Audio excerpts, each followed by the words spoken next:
DW shirye-shiryen sashin Hausa.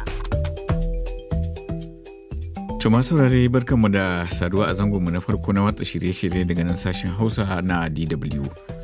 Mun tuka yi wani yake muku sallama daga nan birnin Bonn na tarayyar Jamus, muna fatan an waye gari lafiya.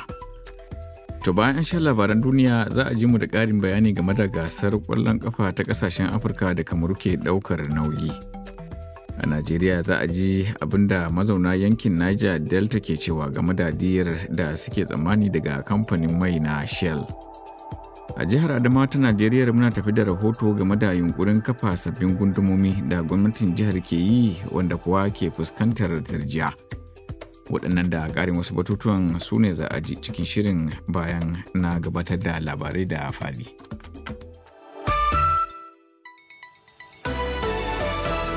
DW labarun duniya.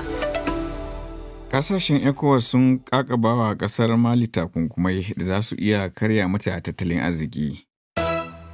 Kotu a Myanmar ta yankewa tsohuwar jagorar ƙasar hukuncin ɗauri a gidan yari. Wata gobara ta salwantar da rayuka a birnin New York na ƙasar Amurka. Ƙasashen yankin yammacin Afirka sun yanke shawarar ƙaƙabawa Mali takunkumai saboda janye shirin zaben watan Fabrairu da sojojin juyin mulki suka yi. Ƙasashen sun ce za su tsanantawa Mali ne ta fuskar rufe iyakoki, wato iyakoki da ma batun da ya kama da wato da ma hukuncin kuma matakin haramta cinikayya a tsakaninsu. Ƙungiyar raya tattalin arzikin yankin yammacin na Afirka ECOWAS ita ce ta yanke wannan shawara a taronta na koli a ƙasar Ghana. Zama a yanke duk wani abu mai nasaba da tallafin kuɗaɗe ga ƙasar ta Mali da ma rufe asusunta a babban bankin ƙasashen na ECOWAS. Jagororin gwamnati a Mali wato sun ce zaɓe sai bayan shekaru 4 nan gaba saɓanin watan Fabrairu da suka amince da fari. Wakilan ƙasashen Amurka da Rasha za su yi wata ganawa a birnin Geneva da nufin dakatar da ƙoƙarin mamaye wani yanki na Ukraine da Rasha ta shirya.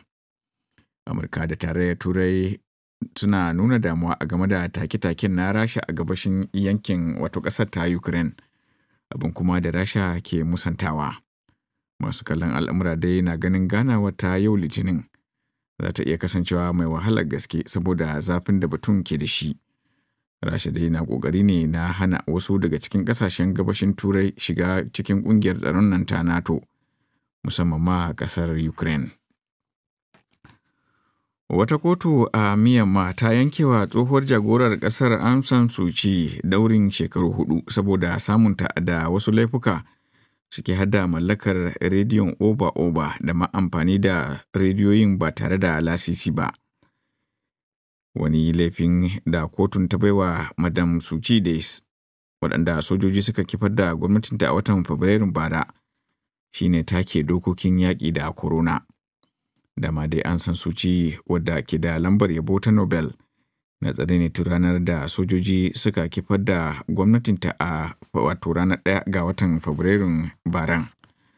Madam Suu Kyi mai shekaru 76 da ta musanta dukkanin zarge-zargen da aka yi mata. To ana shan waɗannan labarai ne da ke zuwa muku daga nan sashen Hausa na DW. Hukumomi a Kazakhstan sun ce mutum 164 ne suka mutu sakamakon zanga-zangar da ta wakana a ƙasar cikin makon jiya. Hukumomin sun kuma tabbatar da cewa akwai kusan mutum 8,000 da ke tsare saboda zargin su da hannu cikin lamarin. Dakarun wata runduna ta musamman da Rasha ke da rinjaye a cikinta su ne ke gadin muhimman gine-gine a Kazakhstan ɗin a yanzu. A ranar Juma'a da ta gabata, shugaba Kasim Jomart Tokayev ya ba da umarnin buɗe wuta ba tare da gargaɗi ba akan masu zanga-zanga. Matakin da Amurka ta yi kiran shugaban da ya janye. Ya zuwa yanzu dai al'amura sun daidaita a ƙasar da ta fuskanci zanga-zangar bayan ƙarin farashin man fetur. Wata gobara mai muni da aka gani a baya-bayan nan a birnin New York na ƙasar Amurka ta halaka akalla mutum 19 ciki har da ƙananan yara. Gobarar ta kama wani bene ne da ke ɗauke da gidajen kwana, inda wasu mutum sama da 60 ke fama da raunuka galibin su munana. Shugaban hukumar kwana-kwana a birnin na New York, Daniel Negro, ya ce wata na'urar tafasa ruwan zafi ne ke musabbabin tashin gobarar.